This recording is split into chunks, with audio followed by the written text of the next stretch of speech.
Le coup de marteau. Le coup de marteau de Didier Maïsso. Bonjour Didier. Bonjour Clémence, bonjour à tous. Ah mais je vois que vous êtes toujours, dans de hauts lieux, de radio. Alors, Votre ancienne maison, je fais la passerelle, vous voyez. exactement. On va revenir, alors je le disais, sur le conflit israélo-palestinien et puis sur ce conflit sur notre sol français, avec, je vais vous faire écouter avant de vous donner la parole. Je reviens sur cette polémique. Un député La France insoumise, Sébastien, Delogu, qui mardi dernier a brandi un drapeau palestinien en pleine séance des questions au gouvernement à l'Assemblée nationale. Mercredi matin, le président du groupe Les Républicains, Bruno Retailleau, a réagi sur BFM. Je vous propose qu'on écoute son intervention. On va voir en même temps les images justement de ce drapeau de la France, brandi par la France insoumise. Et ensuite, évidemment, je vous donne la parole. Comment vous vivez ces moments-là, ces images-là, Bruno Retailleau? Mal, parce que notre démocratie est en crise et que ça augmente la brutalisation du débat public. Définitivement, LFI, c'est la honte de la République. Ils sont en train, comme je le disais, d'hystériser le débat public. Ils déconsidèrent nos institutions. Ils défilent d'ailleurs en inversant les valeurs pour dire que la police tue, ce qui est faux puisque la police nous protège, notre bouclier. Ils défilent avec les islamo-gauchistes le 9 novembre 2019. Ils sont en pleine dérive communautarisme parce que derrière ce drapeau, c'est quoi? C'est le clientélisme. Derrière ce drapeau, c'est la drague de la clientèle musulmane, du vote musulman. C'est très, très grave pour moi. Et ils abîment la République. Voilà, la honte de la République, donc, affirme Bruno Retailleau. Vous vouliez revenir sur tous ces sujets, Didier? Oui, j'allais dire que la honte de la République, malheureusement, traverse tous les bancs de l'Assemblée nationale. Et on est devenu finalement un peu comme à l'abord des stades, les différents élus, des hooligans, vous voyez, qui se battent, qui s'invectivent. Je prends quelques exemples. Hier, David Guiraud, qui parlait aux quatre colonnes à l'Assemblée nationale, a traité Meyer Habib de porc. Oui. Je ne sais pas si vous voyez l'image de porc. Est-ce que ça fait grandir le débat? Non, mais l'autre, Euh, je tiens à préciser parce que j'écouté la vidéo en premier et l'autre avait commencé en le traitant de cochon, donc c'est pas beaucoup mieux, hein. alors, j'allais y Ah, venir. pardon. J'allais y venir. Meir Habib avait commencé en traitant de cochon, mais il avait traité la population gazaoui lui-même de cancer, hein, Mmh. le cancer de la population gazaoui. Vous avez Rima Hassan, je vais citer des noms pour une fois, qui sur les réseaux commence sur un tweet pour faire du buzz en disant que Israël est une monstruosité. Et puis elle reprend quand même une sémantique, un champ lexical qui sont assez connotés, qui sont assez précis, en disant la Palestine de la mer au Jourdain. Ça veut dire l'éradication Oui. d'Israël. Mmh. Et ensuite, vous avez donc un concours de gros mots, un concours d'invectives et un concours dans l'horreur aussi. C'est-à-dire, vous aviez eu ce film où rien n'était épargné du viol des femmes, du démembrement, du massacre, de l'ouverture des ventres, pour ce qui s'était passé le 7 octobre, les exactions commises par le Hamas, et qu'il fallait bien sûr dénoncer, ce que certains ont fait du bout des lèvres ou pas du tout, dans une ambiguïté tout à fait coupable, et qui incite aujourd'hui à la haine. Oui, ça c'est vrai, mais des deux côtés, je vais y revenir. Et puis vous avez hier Émeric Caron, qui lui-même a monté un film à partir d'images d'horreur. Et c'est un concours dans l'horreur, un concours de gros mots, un concours d'invectives, un concours de saloperies et un concours dans jusqu'où peut-on aller dans l'horreur et dans l'ignominie. Est-ce que le camp que je soutiens est plus digne d'intérêt que le camp soutenu par mes adversaires? Est-ce que les cruautés commises par le camp soutenu par mes adversaires sont pires que mes propres cruautés? Et donc, la France, qui avait une tradition, qui avait encore une voix, qui portait dans le monde, qui pouvait porter la paix, qui est au Conseil de sécurité de l'ONU, qui a une tradition du Quai d'Orsay, une tradition Oui. diplomatique intense, forte, c'est devenu le n'importe quoi. Mmh. C'est devenu la rage, c'est devenu la haine, mais la petite haine cuite et recuite. Et tout ça, on voit bien qu'il y a des calculs électoraux, parce que si vous regardez, mettons, la gauche radicale, ils sont tous à 100% pro-palestiniens. Et il y a une négation totale de la souffrance des Israéliens, Ouais. à telle enseigne que plus personne ne parle. Il n'a jamais parlé d'ailleurs de ce côté-là, des otages, ou alors oui, on en a parlé, on l'a dit le premier jour, etc. Les otages, mais vous n'avez jamais vu de manifestation pour exiger la libération des otages. Il y a ce pauvre garçon dont la compagne avait été démembrée, exhibée, qui a été retrouvé mort à Gaza. On en a à peine parlé et personne ne s'en est indigné. Et vous avez de l'autre côté à droite, parce que pour moi c'est communément partagé, Oui, malheureusement, oui, oui, cette tout à horreur, fait. ces horreurs ces débilités sont partagées de façon équitable. Ils sont tous pro-israéliens. Israël mène une guerre juste. Israël, c'est des frappes chirurgicales. Ils sont encore en train de nous dire ça. Donc, tout ça pour dire qu'on peut dire une chose et l'autre. Le rôle d'un politique français et d'un média français qui veut faire la part des choses, on peut très bien condamner les exactions du 7 octobre. Et il faut le faire, parce que le Hamas, ce n'est pas l'ensemble du peuple gazaoui, ce n'est pas l'ensemble du peuple palestinien. On peut déplorer, bien sûr, la corruption qui a eu lieu au sein de l'OLP, au sein de l'autorité palestinienne, avec un Fatah qui est aussi discrédité, le Hamas qui, comme la nature a horreur du vide, a été d'une certaine manière élu et prend toute la place et fait des actions radicales pour que la Palestine redevienne un enjeu international. Et de ce point de vue, malheureusement, à contrario, ils y ont un peu réussi.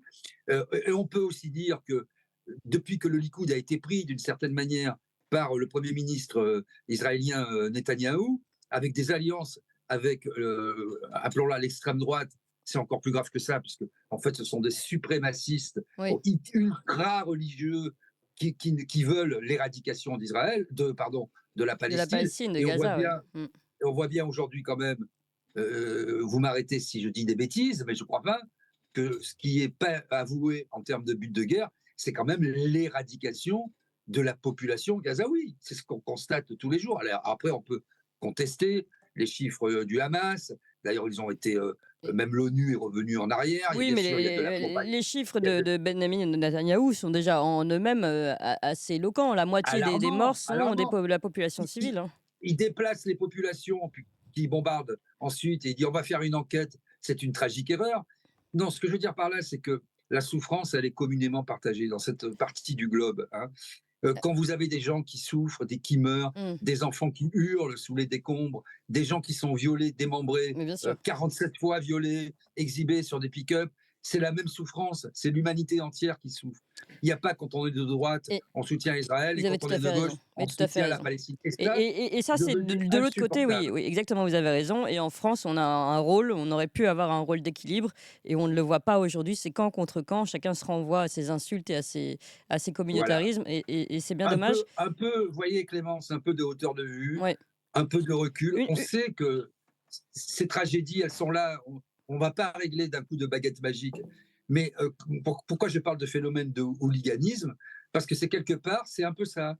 Vous avez chacun qui soutient son camp, et c'est finalement deux bus. La France, c'est quoi? Si je prends cette métaphore, c'est les deux bus qui n'auraient jamais dû se croiser, qui se croisent, et puis sur une aire d'autoroute, sur un péage, à un péage, et ils se tapent dessus et ils s'incendient. C'est le spectacle qui est donné tous les jours à l'Assemblée nationale, un petit peu moins au Sénat, mais beaucoup dans les médias aussi, dans les médias mainstream, où on peut dire n'importe quoi. Tout est débridé. Enfin, traiter quelqu'un de porc comme ça, ou de ouais. cochon, et commencer en disant Alors, Israël, à alors que propos vous des allez être cochons, là, élu. j'ai beaucoup de réactions qui me disent Meyer Habib aurait dit nous n'avons pas élevé les cochons ensemble, mais il n'a pas traité de cochon. Moi, j'ai entendu cochon tout court, mais bon, bref, on va pas rentrer dans la Alors polémique. effectivement, alors la vérité, moi j'ai écouté la séquence, il a dit nous n'avons pas élevé les cochons ensemble, ça c'est la phrase exacte. Mm. Sur ce, David Guiraud a réagi en disant regardez ce monsieur, c'est un porc, c'est Ouais, un ouais, ouais. porc. Bon, on peut dire beaucoup de choses de Meyer Habib, hein. Moi j'ai toujours eu beaucoup de critiques vis-à-vis de ce monsieur. Je ne sais pas trop quels intérêts il représente et pourquoi il est élu au Parlement français. Pour moi, il défend les intérêts d'Israël, c'est son droit, hein, mais il est proche de Netanyahou. Je ne vois pas en quoi c'est un député, alors un député des Français de l'étranger, de cette zone du monde, etc. Un poste que je supprimerai, ça ne veut rien dire, député de l'étranger. Oui. C'est juste des ingérences de pays étrangers au sein de notre politique nationale. C'est ça, les députés de l'étranger. Vous êtes élus avec 90% d'abstention et 3% du corps électoral, et vous venez parader au nom d'un autre pays à l'Assemblée nationale. Ce monsieur a dépassé les bornes comme, mais moi, si j'en ai autant d'un côté que de l'autre, hein, quand Oui. monsieur Aziza, le tripoteur, sur Radio J, fait intervenir les uns et les autres, oui, je le dis parce que c'est la justice qui l'a dit, Mmh. qui fait intervenir les uns et les autres pour essayer de les piéger, pour, pour qu'on dise, ah ben vous avez vu, lui, il est antisémite. Ces gens-là sont des irresponsables qui Mmh. rajoutent tous les jours de l'huile sur le feu pour faire plaisir à leur camp, Ouais. pour donner des gages à Et leur camp. Et Didier, pour... une dernière question parce Voilà. qu'on partait de l'histoire du drapeau, palestinien, à l'Assemblée et rappeler tout de même que, il y avait déjà un autre drapeau étranger parce qu'il a été quand même condamné pour ce drapeau étranger et sur le principe que les Absolument. drapeaux étrangers sont interdits. Or, je lis le tweet de Gérard Larcher le 25 février 2022: «Nous avons tenu à ce que le drapeau ukrainien soit présent dans l'hémicycle du Sénat à côté des drapeaux européens et français en signe de solidarité». Bon, alors là, Mais c'est vous Gérard voyez, Larcher qui l'a c'était... décidé, mais en tout cas, le principe du drapeau étranger interdit à l'Assemblée, enfin au Parlement, ça ne marche pas. Ils auraient pu trouver autre chose comme principe. Mais oui, c'est vérité au-delà des Pyrénées, erreur en deçà, comme disait un auteur célèbre français pour le coup.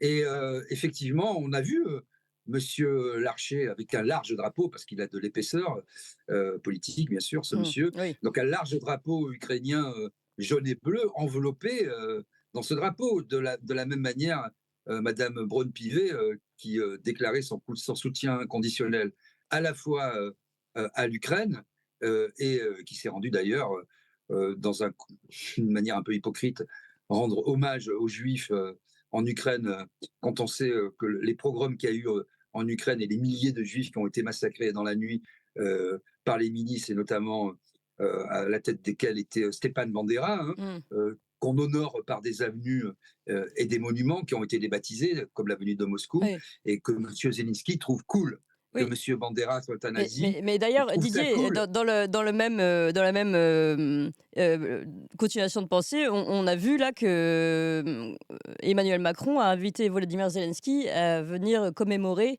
la libération, le D-Day, je ne sais plus quel jour exactement, avec Absolument. les alliés. Mais la Russie évidemment sera absente. C'est quand même un peu retourner l'histoire, hein, Alors, c'est oui, il y a un intéressant. comité, il y a certains événements où la Russie, le comité a tranché, sera présente, mais pas Vladimir Poutine. Et puis, effectivement, Monsieur Macron, mais qui n'est pas à sa première manipulation de l'histoire, hein, je rappelle pour qui d'ailleurs la Guyane est une île, je rappelle les Kwassa, je rappelle qu'il n'y a pas de culture française non plus, selon ce monsieur, et qu'il y a une souveraineté européenne. C'est vous dire le gloubi-boulga qu'il y a dans son cerveau à Emmanuel Macron. Oui, il était de chez Rothschild. Rothschild, par nature, et toutes les banques d'affaires, c'est apatride. Mmh. Donc, c'est le grand brouillard. Si vous voulez, c'est une réécriture de l'histoire. Moi, je n'oublie pas, d'ailleurs, les derniers chiffres, c'est plutôt 26 millions de morts soviétiques. Alors, il y avait des Ukrainiens dedans, hein, puisqu'on, chaque fois que je disais russe, on me disait, alors, mais c'était des soviétiques. C'est-à-dire le cœur qui bat et Mmh. les gens qui vont se battre dans la boue par moins 20 degrés, et la bataille de Stalingrad, c'est pas des humains, c'est pas des Russes, c'est des Soviétiques. Oui, oui. C'est-à-dire, ils ne comptent pas. Ce sont les pions d'un système. Vous vous rendez compte à quel point les cerveaux sont abîmés. Oui. Et donc, M.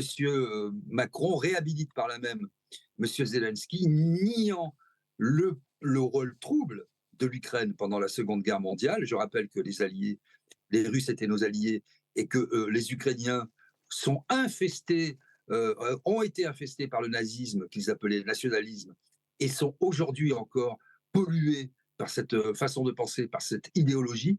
C'est un pays ultra corrompu, peut-être le pays le plus corrompu au monde, et on le célèbre tous les jours comme s'ils étaient des héros. Mmh. Monsieur Bandera, monsieur, pardon, Zelensky, vous voyez, mon esprit va Ouais. vite, mais envoie son peuple à l'abattoir. Il y a peut-être, je ne sais pas, 600 000 femmes aujourd'hui, il enrôle de plus en plus des femmes qui ne veulent pas y aller. Il abaisse l'âge de la mobilisation parce que plus personne ne veut y aller, et que, évidemment, tout le monde a compris, mais ça fait des mois, que l'Ukraine avait perdu la guerre. Mais on réécrit l'histoire Mmh.